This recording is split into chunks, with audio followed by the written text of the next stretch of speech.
of the game is clear. He's a champ when all else disappears. Rally the team with a wink and a cheer.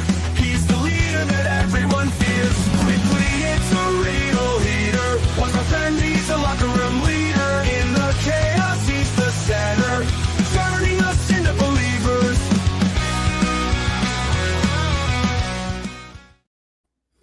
Good evening, ladies and gentlemen. It is Monday night. It is 7 p.m. It is time for the Locker Room Breakdown here at the Turnbuckle Affiliation Program. I am OM Dynamic. This is our Raw Perspective. And ladies and gentlemen, last week was the go-home show for the Elimination Chamber. I was really underwhelmed by the show last week, I will admit. Certainly wasn't my favorite episode of Raw, but I digress. It started off rather intriguing, and I had thought that they should close the show with the AJ Styles tribute, which the way it started with Gunther right off the bat interrupting the proceedings led me to believe otherwise. I'm glad in that situation that I was wrong, but Gunther cut a scathing promo saying that this tribute shouldn't be happening. Why are we honoring a guy who can't even wrestle anymore because I retired him?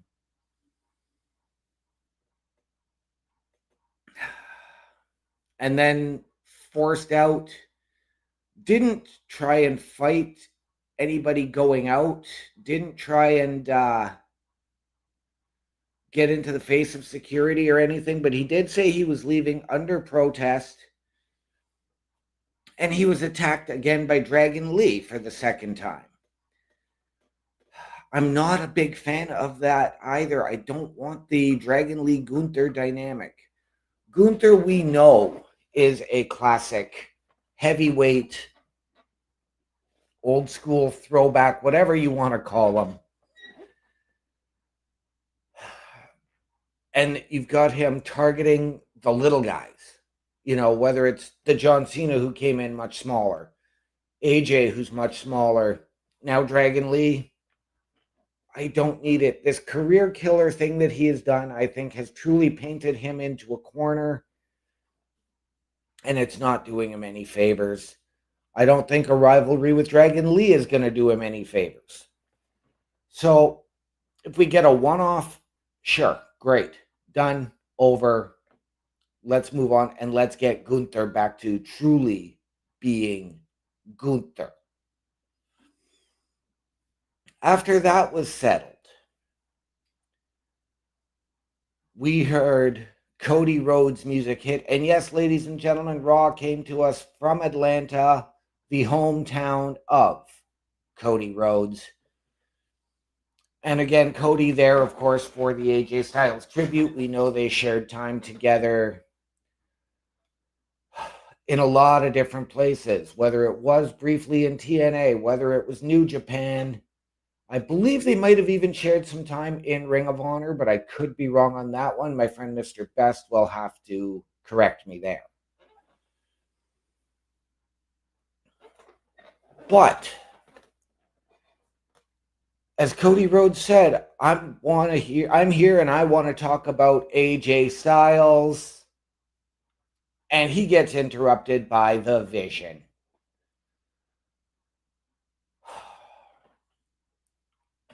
This promo segment has already taken on way too long, in my opinion. And then they hit a scathing promo on AJ as they were looking to come to the ring, and Cody said, I didn't come here alone. And we got Jey Uso's music hitting, and we knew that Jey Uso was set to take on Bronson Reed and El Grande Americano, the original, in an Elimination Chamber qualifier. And that was how we opened the show, was with that match, which was really Truly a surprise. This was a fantastic match. Jey Uso, we know what he can do. He is still probably the biggest babyface outside of Cody Rhodes in the company right now. The original El Grande Americano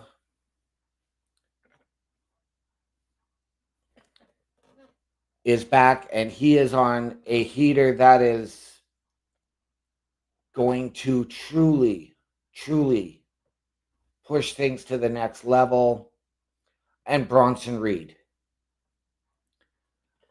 the guy who has truly, truly been the star of the Vision since Seth Rollins went out. Even with Seth Rollins, Bronson Reed has 2 victories over Roman Reigns. He has been that dominant force, even for being the quote-unquote silent assassin of the group. He has been the MVP and carried it, more so than even Braun Breaker did. Unfortunately, in breaking up a pinfall, Bronson Reed got injured, had to roll to the outside. And I will continue to support WWE Medical for being right there on the ball. Mr. Best coming in saying, very nice, very evil, LOL. We will touch on that here in just a little bit. But big ups to WWE Medical for, of course, checking Bronson Reed, making sure he got the treatment he needed. And Bronson Reed, unfortunately, was taken away, was unable to continue the match as he was injured, leaving Jey Uso open for the win. Obviously, I was very, very disappointed. Contact coming in and saying, yeet. How we doing, Contact? Great to see you here, buddy. Thank you for stopping in. I appreciate it. This is the Locker Room Breakdown, a review preview show for Monday Night Raw. And you can join us for Monday Night Raw and the Raw Patrol. My opinion on the Shockmaster, that was a bad gimmick given to a phenomenal competitor at the time. So Jey Uso was put into the Elimination Chamber. Great. But what's next? Because none of us here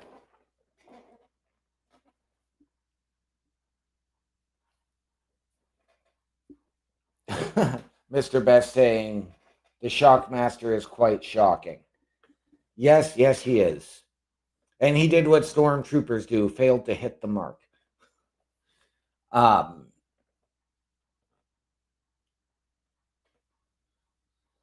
So yes, Bronson Reed injured, and it was revealed later that he had torn his bicep,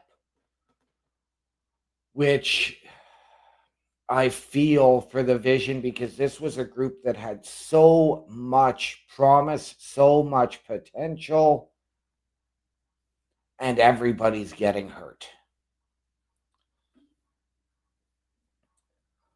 Up next, one of the segments I was truly, truly looking forward to, Liv Morgan making her decision on who she was going to face at WrestleMania.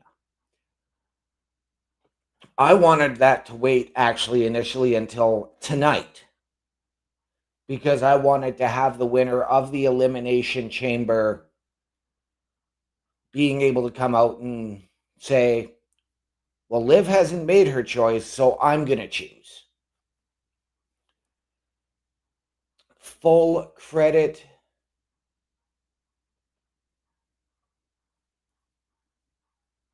Contact, I do not. He is a fantastic character. I absolutely love Seth Rollins. we're going to discuss Seth Rollins in just a little bit. I am going to do a little bit of coverage from the Elimination Chamber before we head over to the Raw Patrol at 8 p.m.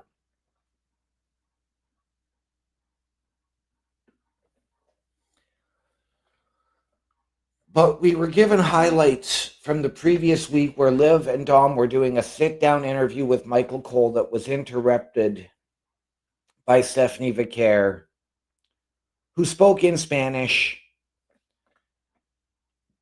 This time it was translated for us. Liv went out there, and as she spoke to both of our women's world champions, Jade Cargill and Stephanie Vicaire, she apologized. She apologized to Stephanie, saying, you know what? You're absolutely right. WWE handed me everything, the best facilities, the best training. Yes, I've had to work, but not as hard as you. I didn't have to go and toil on the independent scene. I didn't have to work my way up through other companies to get this opportunity. And then she said, and Jade, as far as you go, and then clocks Stephanie with the microphone and then proceeds to beat her down, hit her with Oblivion, continue to beat her, and then hold up the title as Jade then looks with a smile and a head nod as she walked out of the ring. Jade was also from Atlanta, and I'm not surprised that she was there because it is her hometown as well.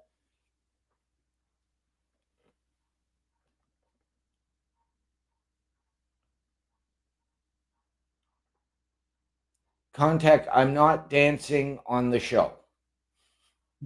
I can't dance, period.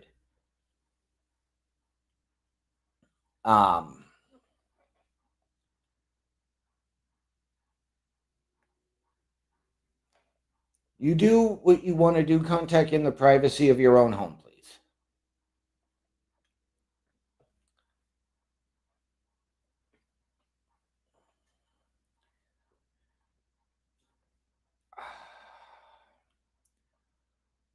Up next, the match that, again, left very, very little to everything going on here.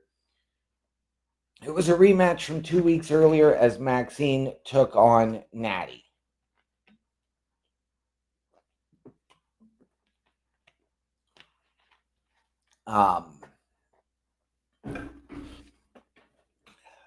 Two weeks earlier, this match had gone to a double count out with both of them.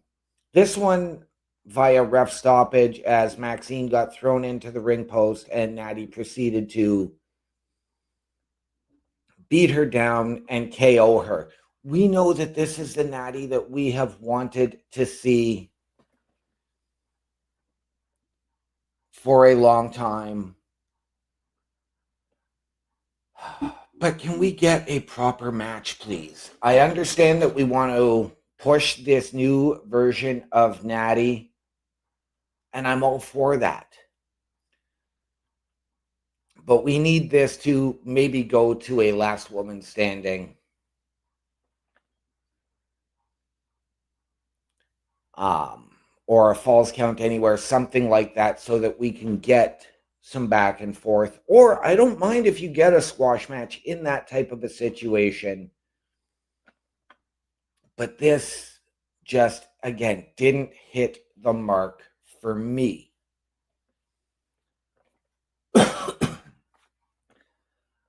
Anyways, before we continue with the Raw review, ladies and gentlemen, I do want you to take a look as to how you can help us out here at the Turnbuckle Affiliation Program.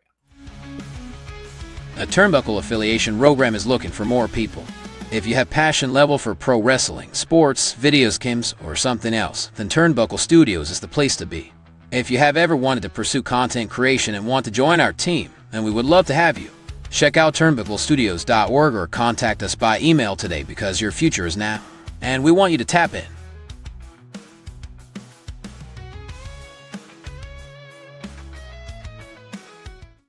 And ladies and gentlemen, if you have ever wanted your break in podcasting, content creation, a potential collaboration, or just help us out behind the scenes, turnbucklestudios.org is your home for the Turnbuckle Affiliation Program. Head on over there and hit the join button. Send us your credentials. Tell us how you believe you can help us, how you feel we can help you. We can sit down as a collective and find the right fit. All of that and more at turnbucklestudios.org, the home of the Turnbuckle Affiliation Program. All right.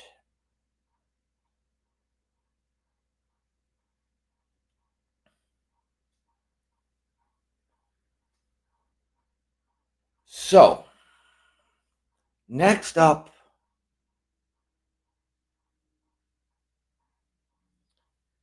we had the return of Brock Lesnar.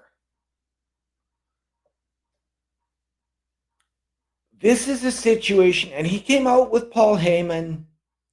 This is a situation where I think it would have been better served to have Brock come out solo. And we did notice that he stopped at the top of the ramp to make sure when he did his pull back in his dance that he wasn't going to slip this time. But I think in this situation, it would have been better served for Brock to come out on his own so that Paul Heyman could be with Bronson Reed, the rest of the Vision, so that they can regroup while Bronson Reed was in medical. But they came out and they issued an open challenge for WrestleMania. They even gave Brock Lesnar's dates that he would be available from now until WrestleMania, and I was good with that. Now you're making this Brock Lesnar open challenge just as important as a title match. Is this now the new thing we're going to do? Like, we had Randy Orton have an open challenge last year. This year it's Brock Lesnar. Who's it going to be next year? Is this open challenge for WrestleMania something we want to see going forward? I'm intrigued to see who could step up and take it.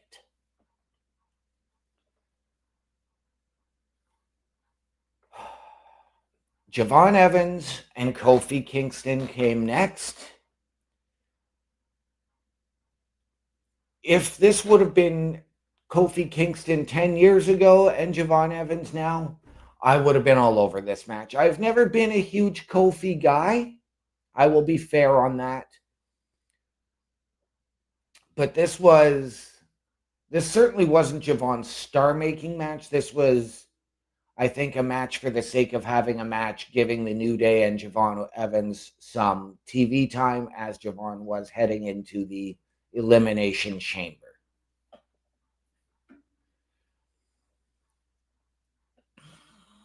Even Javon looked like he injured his knee, and I'm wondering if the ring is either getting too hard or getting a little too soft now.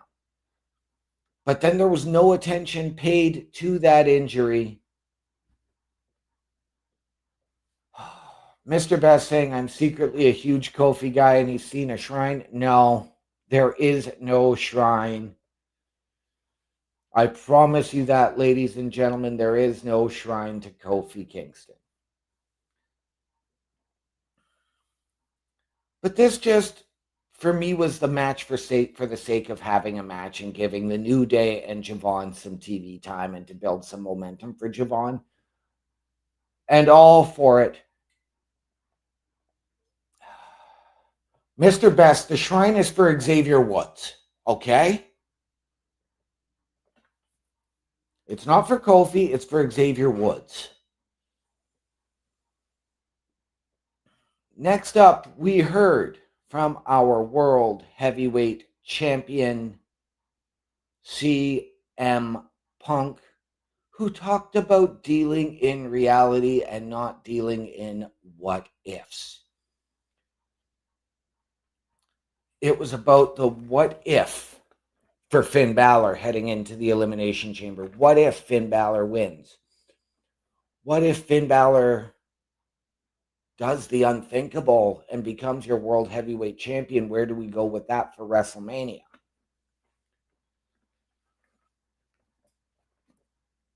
He talked about Roman Reigns and how Roman Reigns wasn't there, and why is it that the people cheer for Roman when he's a part-timer, and talks about making all the towns. He did say that what if he punches Roman Reigns in the face when Roman Reigns returns tonight?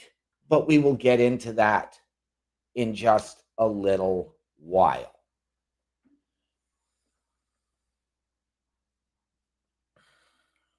Then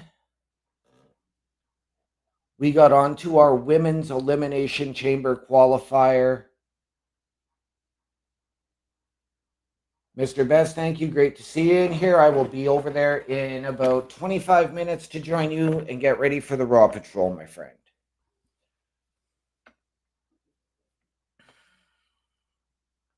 Raquel Rodriguez, Io Sky, and Kairi Sane. Two women who are potentially in the running for the women's tag team champions, with their partners both already in the elimination chamber for the women, and Raquel Rodriguez, who was the unanimous pick here at Turnbuckle Studios for who is going to win the elimination chamber. And the match lived up to expectations. This was perhaps the match of the night.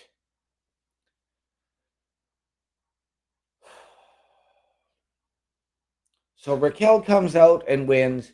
And I had said, if Io makes it into the chamber, I saw her and Rhea losing the tag team titles on Friday. Like I said, we are going to cover the elimination chamber here very, very shortly.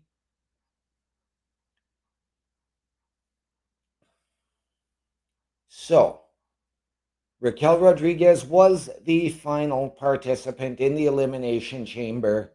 This was a back and forth match. All of the women were back and forth on each other. We saw an alliance from their history as Damage Control, and even going back to their time in Japan, between Io and Kairi to work together to take out the bigger, stronger Raquel. In the end, Raquel's power did eventually come through and get the win for herself. But would it be enough inside the elimination chamber? And lastly, ladies and gentlemen, we got our tribute to AJ Styles. We had seen superstars from TNA.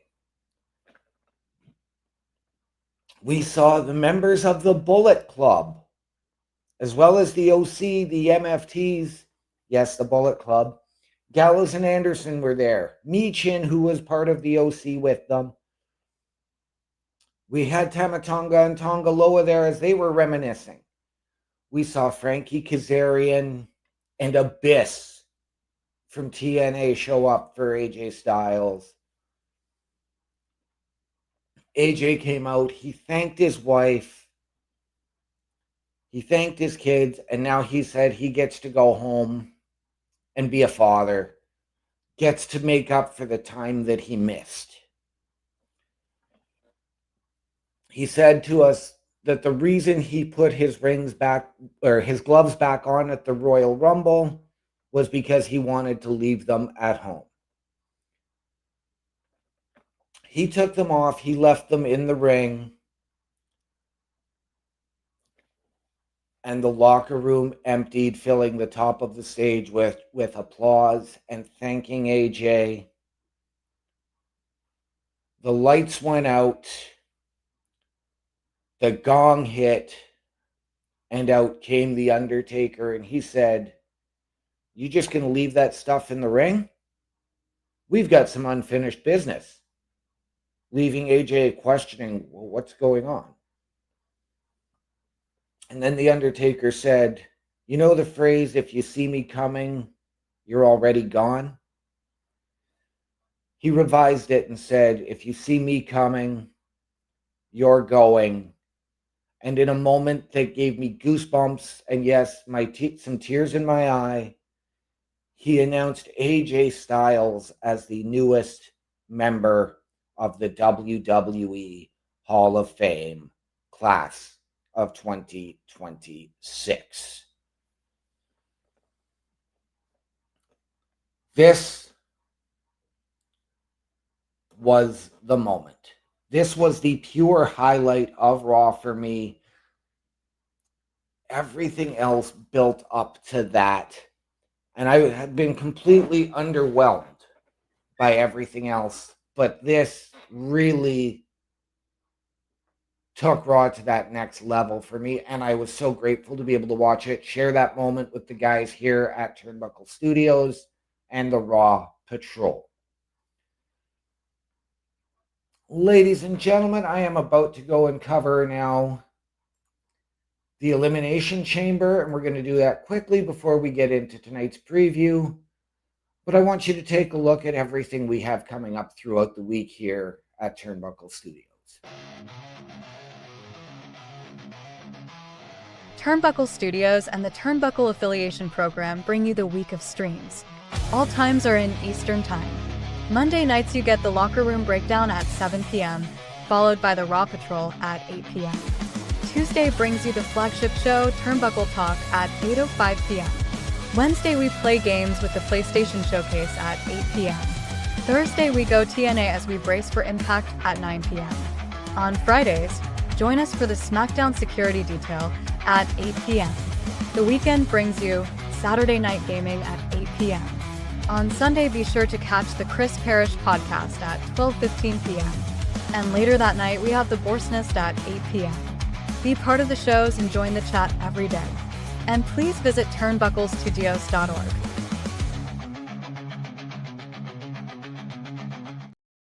And there you have it, ladies and gentlemen. There is something for you each and every night of the week at turnbucklestudios.org and at Turnbuckle Studios. And if you want to meet the team, meet the host behind it, head on over to turnbucklestudios.org, the home of the Turnbuckle Affiliation Program, and hit the host link. Get our socials, watch our latest weekly live episodic shows,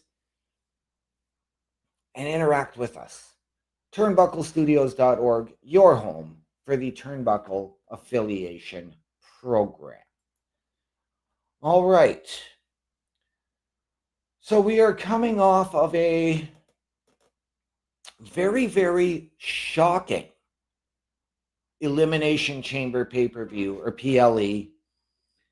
And I know, as I said it to both Bubba Duke and Mr. Best the other night when we were doing the PLE Patrol, I was underwhelmed for the first little bit of it. Rhea Ripley, Raquel Rodriguez, Alexa Bliss, Asuka, Tiffany Stratton, and I can't remember the last one, inside the Women's Elimination Chamber. We all had Raquel Rodriguez pegged to win tonight, or pegged to win, and she was dominant. She even got a double stack pin, eliminating two.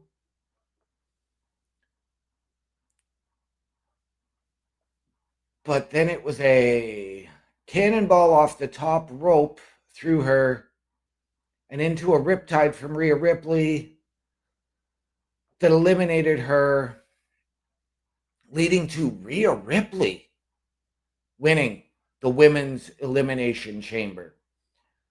I know we all had it pegged for Raquel so that you could get that Benoit Eddie moment with Raquel and Liv holding both women's titles.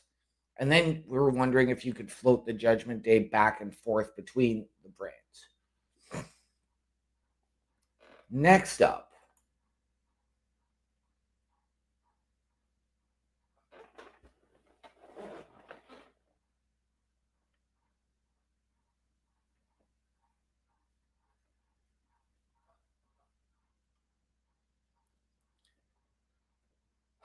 then we went on to the Women's Intercontinental Championship match, which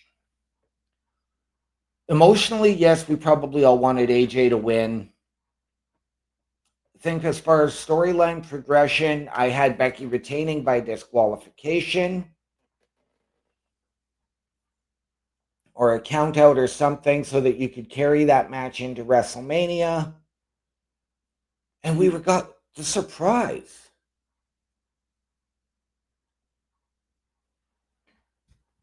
We got the surprise, and AJ Lee made Becky tap.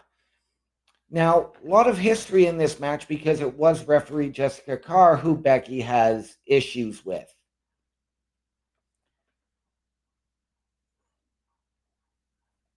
And the turnbuckle had been exposed. Becky went to go and slam AJ's head into it, but Jessica Carr stood in the way, blocking that because it is considered a foreign object.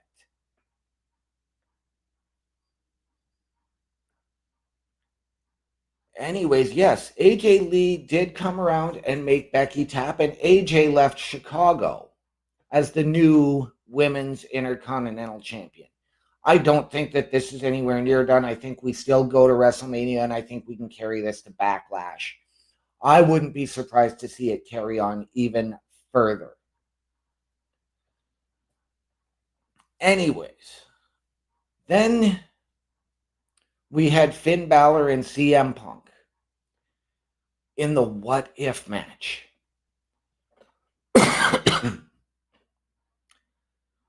There was no what if. We all had CM Punk pegged to win,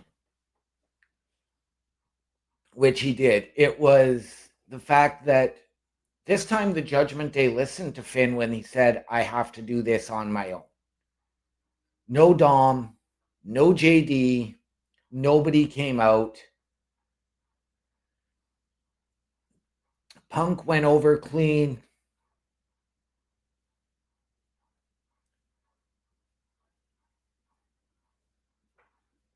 And then we got the handshake. Finn Balor went to Punk and offered to shake his hand, did it out of respect,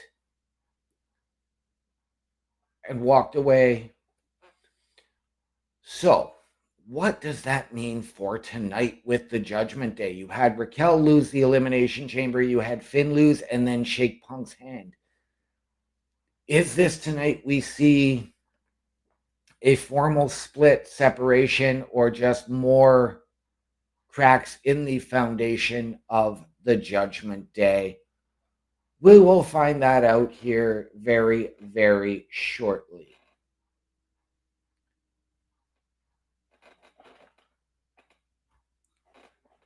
And then the men's Elimination Chamber match. Jey Uso had been taken out on SmackDown. And then with a little help from Drew McIntyre, Logan Paul qualified, beating Jacob Fatu. And Logan Paul was, again, much like Raquel, he was the MVP of the match until the Mystery Man attacked. And in this case, there were two.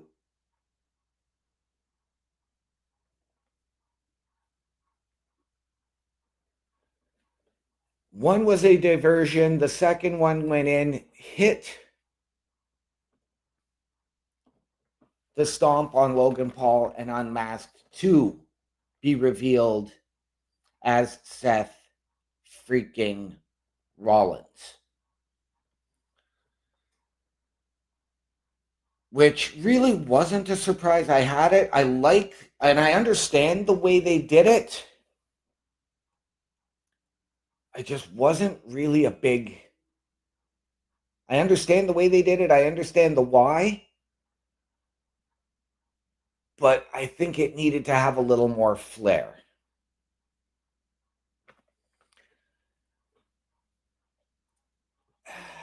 Anyways, this match was going on, and it came down to two guys who share a legacy. Randy Orton and Cody Rhodes.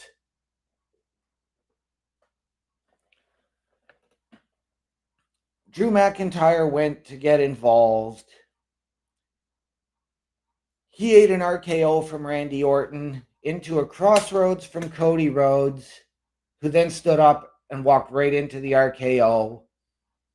And Randy Orton was your winner of the men's elimination chamber.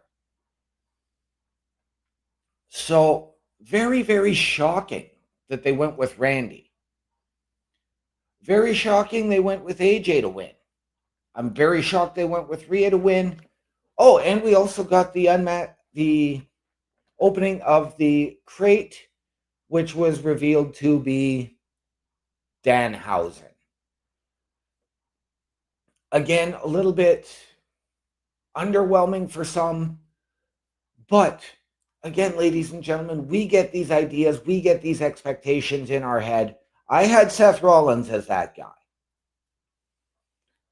A lot of people I know had Jericho. We knew it wasn't going to be Jericho. I'm okay with it.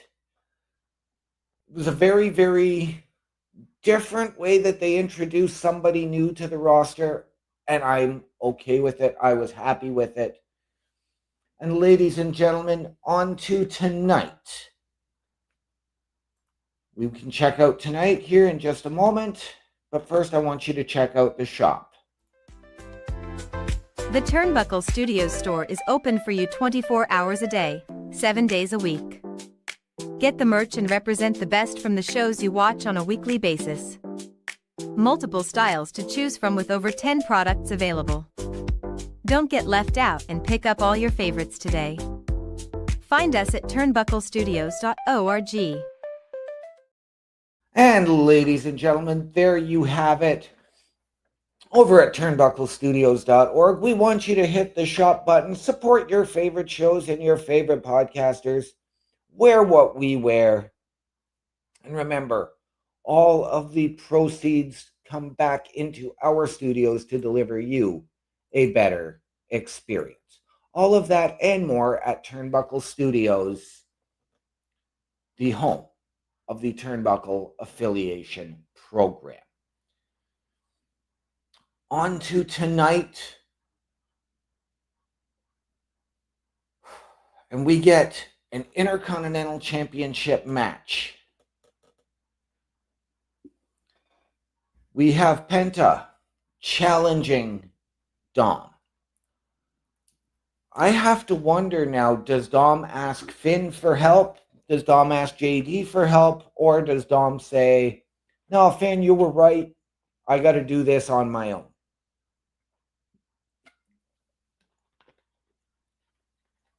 I am going to go with Dom looking for help, but it's going to backfire and it's going to cost him. So I'm going to say this. I think that tonight we do get a new Intercontinental Champion in Penta. And I think you're going to build towards another multi-man match like we had last year with Penta, with Dom, with Finn. Potentially a JD in there as that fourth man, or somebody else to be the replacement from Braun Breaker for last year. As well, Roman Reigns to make his return for the 1000th time to Raw. Now we know that Roman is going to address CM Punk. We know that Roman is going to address WrestleMania. Is this going to be a face-to-face? I don't think we need it. I think we need him and Punk at separate times. We don't need them in that face-to-face. We can save and build towards that a little bit later. Maybe a little backstage face-to-face that's not going to last very long, but I don't need them in the ring together. We have AJ Lee's Intercontinental Championship celebration. What is this going to entail? Who is going to step up to AJ Lee? Do we get the Becky challenge for a rematch? That's where I'm leaning towards. And do we build for that to WrestleMania, or do we have that match again with a disqualification, with something else to build to that match at WrestleMania. We know that this feud does not need the Intercontinental Championship, and I'm going to say the same thing if we are going to Dom and Finn at WrestleMania. It does not need the Intercontinental Championship on it. That could be for pride, for power, for control of the Judgment Day. We have CM Punk set to appear. Again, he's going to confront or talk about Roman Reigns, talk about WrestleMania, and the remainder and the rest of his path to the main event. And I'm going to say it, main event night 2 of WrestleMania. You cannot go any bigger than that. It has to be night.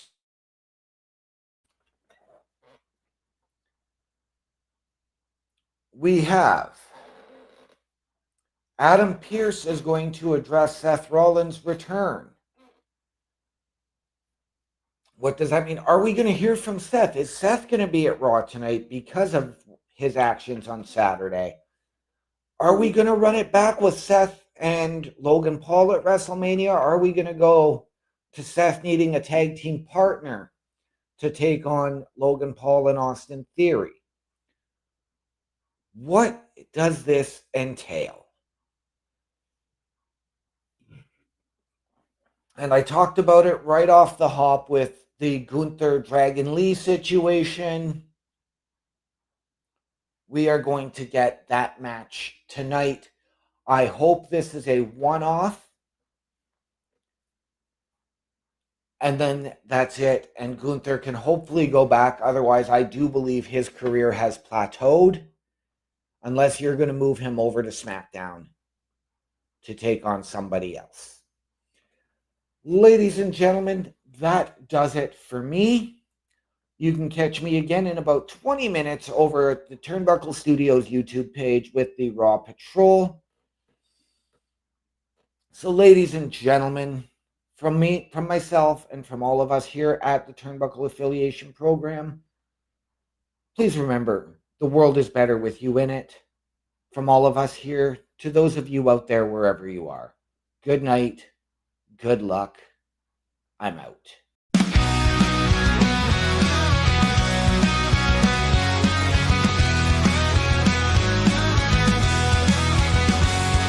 the locker room, a guy you'll find loves bad hockey, teams can't deny. His best friend is just a hand so true, loyal until his friend goes number 2. During the heat of the game, it's clear he's a champ when all else disappears. Rally the team with a wink and a cheer. He's the leader that everyone fears.